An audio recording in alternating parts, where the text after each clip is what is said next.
প্রতি বৃহস্পতিবার আসর নামাজের পর নাকি প্রত্যেক মৃত ব্যক্তির রূহ নিজ নিজ বাড়িতে পাঠানো হয়, কতটুকু সত্য দয়া করে জানাবেন। উপবৃত্তি টাকা গ্রহণ করা কি হালাল হবে? আমরা টিভিতে বা ফেসবুকে ছেলেদের দেখে থাকি, তা থেকে গুনাহ হবে? হোটেল বয়কে টিপস দেয়া ঠিক কিনা? পিরিয়ডের সময় কোরআন শিক্ষা দেওয়ার নিয়ম জানতে চাই। অন্ধকারে নামাজ পড়া যাবে কি? ফরজ গোসল অবস্থায় চুল নখ কাটা যাবে কিনা?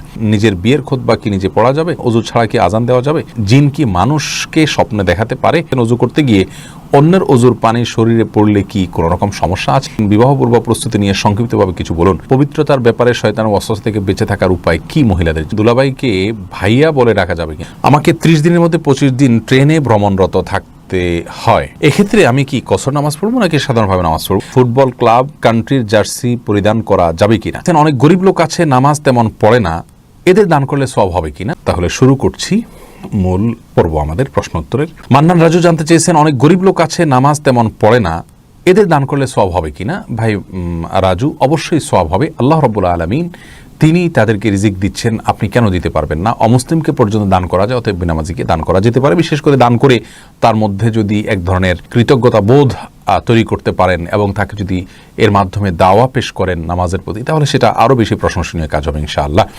তহিনুর ইসলাম উজ্জ্বল জানতে চেয়েছেন, আমি প্রবাসী, আমার এখানে প্রচণ্ড শীতের জন্য আমি টাকনুর নিচে প্যান্ট পরি, এখন আমার এতে গুনাহ হবে কিনা? ভাই উজ্জ্বল, প্যান্ট টাকনুর নিচে কেন পরবেন শীতের জন্য? আপনি শীতের জন্য মোজা পরুন, যত ভালো মোজা সম্ভব, চামড়ার মোজা হোক, মোটা মোজা হোক, সেগুলো পরে, জুতা পরে আপনি টাকনুর এবং টাকনুর নিচের অংশকে ঢাকবেন।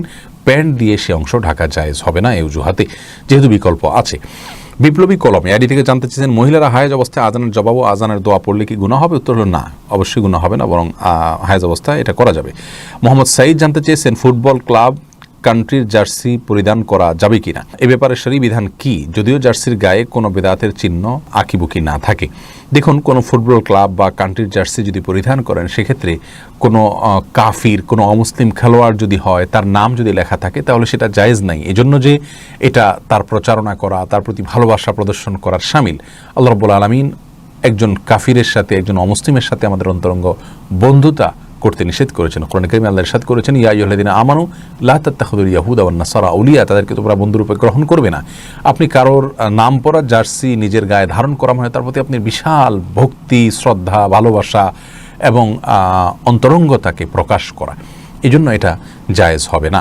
আর যদি কোনো ব্যক্তির নাম থাকে, প্রতিষ্ঠানের নাম থাকে, তাহলেও এটা অপছন্দনীয় হবে, সরাসরি হারাম না হলেও, যদি সেই প্রতিষ্ঠানটা বেসিক্যালি আপনার ইসলামী দৃষ্টিকোণ থেকে কোনো বাজে বা এরকম কোনো প্রতিষ্ঠান না হয় যে প্রতিষ্ঠান খারাপ কোনো কিছুকেই প্রমোট করছে, তাহলে সেক্ষেত্রে তাদের জার্সি পরিধান আপনি করতে পারেন। বা কোনো মুসলিম কান্ট্রির নাম লেখা আছে, এটা জার্সি পরলেন, তাহলে সেক্ষেত্রে অসুবিধা নেই। মতিউর রহমান জানতে চেয়েছেন, আমি রেলওয়েতে ট্রেন পরিচালকের কাজ করি, আমাকে 30 দিনের মধ্যে 25 দিন ট্রেনে ভ্রমণরত থাকতে হয়, এক্ষেত্রে আমি কি কসর নামাজ পড়বো নাকি সাধারণভাবে নামাজ পড়বো? ভাই, আপনি যেহেতু সফরে থাকেন, সফরে থাকলে আপনাকে কসর নামাজ পড়তে হবে। সারা বছর থাকলে সারা বছরই আপনাকে কসর নামাজ পড়তে হবে, যেহেতু এটা আপনার ঠিকানা নয়। যতক্ষণ পর্যন্ত আপনি গন্তব্যে ফিরে না আসবেন, ততক্ষণ পর্যন্ত আপনাকে কসরের মধ্যেই থাকতে হবে।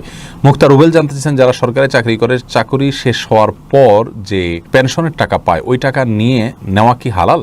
অনেকের মুখে শুনেছি ওই টাকা নাকি সুদের অন্তর্ভুক্ত। না, আপনি ভুল শুনেছেন, এটা নেওয়া হালাল, সুদের অন্তর্ভুক্ত হওয়ার কোনো কারণ নেই। মিফতাহুল জান্নাত কৃপা আপনি জানতে চাইছেন, দুলাভাইকে ভাইয়া বলে ডাকা যাবে কিনা? বলা যাবে, কোনো অসুবিধা নেই, কিন্তু অতিরিক্ত মধুরতা ডাকের ভিতরে থাকা ফিতনার কারণ যেন না হয়, সে বিষয়টি মাথায় রাখতে হবে। জুবাইর ইসলাম জানতে চেয়েছেন, পবিত্রতার ব্যাপারে শয়তান ও ওয়াসওয়াসা থেকে বেঁচে থাকার উপায় কি? মহিলাদের জন্য, সকলের জন্য একই উপায়। বাম দিকে 3 বার থুতু ফেলবেন, আমানতু বিল্লাহি ওয়া রাসূলিহি পড়বেন। থুতু বলতে অনেক বেশি থুতু ফেলা জরুরি না, থুতুর ছিটা ফেলবেন এবং আমানতু বিল্লাহি ওয়া রাসূলিহি পড়বেন। এর মাধ্যমে ইনশাআল্লাহ ওয়াসওয়াসা যে শয়তান দিয়ে থাকে, ওর ওয়াসওয়াসা থেকে ইনশাআল্লাহ রক্ষা পাবেন।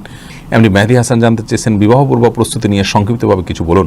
বিবাহ পূর্ব প্রস্তুতি বলতে, বিবাহ পূর্বে মহারণার প্রস্তুতি নেওয়া দরকার, ভরণ পোষণের জন্য প্রস্তুতি নেওয়া দরকার, পারিবারিকভাবে দিন চর্চা করা যায়, পর্দায় স্ত্রীকে রাখা যায়, সেজন্য প্রস্তুতি গ্রহণ করা দরকার। এই বিষয়গুলো হলো বিয়ের স্বাভাবিক প্রস্তুতি, এবং নেককার বিবির জন্য আল্লাহর কাছে দোয়া করা দরকার, সেটাও প্রস্তুতির অংশ ইনশাআল্লাহ। সাইফুর রহমান সাহেব জানতে চেয়েছেন, ওযু করতে গিয়ে অন্যের ওযুর পানি শরীরে পড়লে কি কোনো রকম সমস্যা আছে? না, কোনো অসুবিধা নেই, ওযুর পানি নাপাক নয়। ফারজানা ইসলাম জানতে চেয়েছেন, জিন কি মানুষকে স্বপ্নে দেখাতে পারে?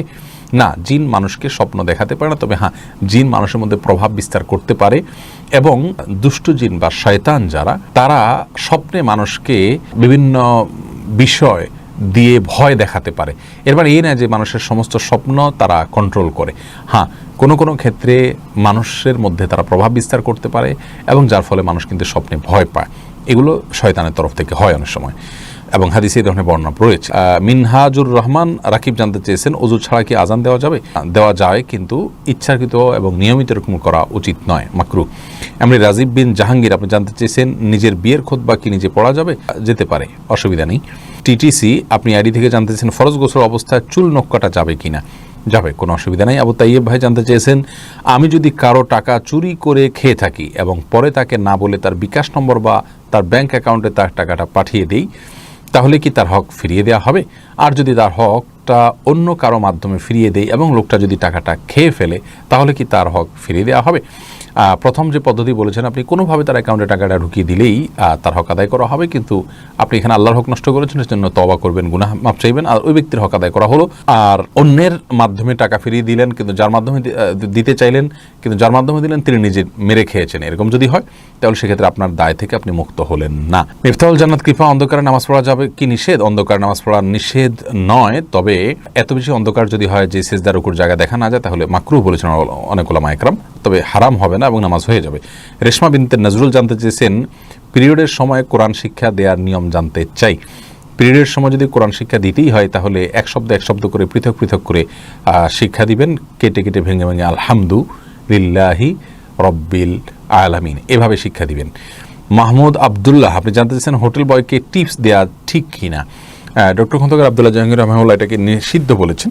আমরা আমাদের ক্ষুদ্র গবেষণা যেটুকু আমাদের বুঝে এসেছে তা হলো যে এই টিপসের মাধ্যমে সে যদি কোম্পানির স্বার্থ বিকিয়ে দিয়ে আপনাকে একটু খাবার বাড়িয়ে দিল, একটু ভালো খাবার দিল, তাহলে সেক্ষেত্রে সেটা আপনার জন্য জায়েজ হবে না তাকে টিপস দেওয়া। আর যদি সে এরকম দুর্নীতি না করে, বরং অনেক হোটেলে কিন্তু তাদের বেতন রাখাই আছে কম, এই জন্য যে তারা টিপস পেয়ে পুষিয়ে নেয়, তাহলে সেক্ষেত্রে দিতে পারেন, আপনার জন্য যদি এক্সট্রা কোনো খাতির টিপসের বিনিময়ে সে না করে। তিথিমণি জানতে চেয়েছেন, আমরা টিভিতে বা ফেসবুকে ছেলেদের দেখে থাকি, তা থেকে গুনাহ হবে? যদি কোনো ছেলেকে দেখার পরে আপনার ভেতরে বাজে চিন্তা হয়, তাহলে সেক্ষেত্রে সেটা কন্টিনিউ করা আপনার জন্য গুনাহ হবে। আর সাধারণ অবস্থায় ছেলেদেরকে মেয়েরা দেখতে পারবে, এই মতটা বেশি বিশুদ্ধ। যদিও এই বিষয়ে আমাদের বিশদ আলোচনা আছে এবং এই বিষয়ে একটা ভিডিও আমাদের ইউটিউবে, ফেসবুকে বক্তাদের ওয়াজ শোনার বিষয়ে, সেটা আপনি দেখে নিতে পারেন। আমিন আশরাফি জানতে চেয়েছেন, উপবৃত্তি টাকা গ্রহণ করা কি হালাল হবে? আপাত দৃষ্টিকোণ থেকে এটি হারাম হওয়ার কোনো কারণে গ্রহণ করা হালাল হবে ইনশাআল্লাহ। এটা একটা উপহার, একজন ভালো শিক্ষার্থীকে ভালো ফলাফল করবার কারণে তাকে উপঢৌকন দেওয়া হয়, এটাকে নাজায়েজ বলার কোনো কারণ নেই। রোমানা আক্তার জানতে চেয়েছেন, প্রতি বৃহস্পতিবার আসর নামাজের পর নাকি প্রত্যেক মৃত ব্যক্তির রূহ নিজ নিজ বাড়িতে পাঠানো হয়, কতটুকু সত্য দয়া করে জানাবেন। সম্পূর্ণ ভুল এবং কুসংস্কারাচ্ছন্ন একটি বিশ্বাস, প্রিয় বোন।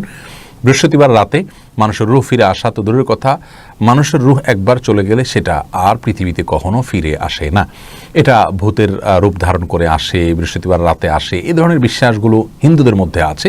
ইসলাম এরকম কোনো বিশ্বাসকে অনুমোদন করে না, যার কারণে এগুলো থেকে আমাদের দূরে থাকতে হবে।